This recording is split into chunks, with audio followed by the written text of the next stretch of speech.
And tonight, California is suing the Trump administration over federal funding for the high-speed rail project. $4 billion was officially cut just last night. And tonight, local lawmakers and a congressman are now sharing their thoughts with ABC 10's Jeannie Nguyen on how and where that money should be spent. California's controversial high-speed rail authority will now have to figure out how to come up with extra funds after $4 billion in federal money was cut from the project.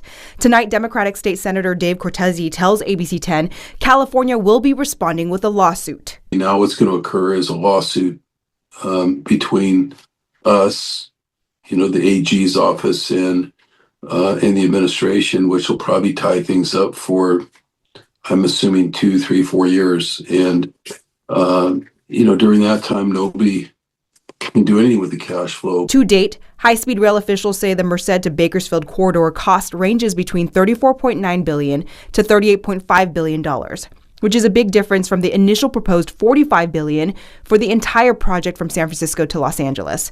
State Democrats say losing the federal money is a huge blow, but the state does make up a majority of the funding. Democratic state lawmakers say the federal government's action will not stop the project from moving forward. I'm pursuing legislation this year to speed up the permitting for high-speed rail so it doesn't constantly get delayed.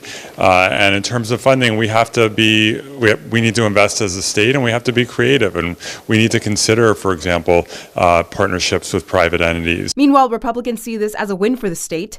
Republican Congressman Kevin Kiley, who introduced legislation to cut federal funding earlier this year, says this is going to save billions of dollars in wasteful spending and believes it can go towards more useful projects in the state. We are also sending a letter to Secretary Duffy today that's going to ask that the funds that have now been rescinded will be redirected towards other needed transportation infrastructure in California. State Republicans say Californians have more pressing issues to tend to, like lowering the cost of gas. You take that $1 billion a year that we do every year and actually lower the gas prices for California residents. We have the highest gas prices in the country by $1.50 a gallon. So I think that would be better for the people of California. At the state capitol, Jeannie Nguyen, ABC 10.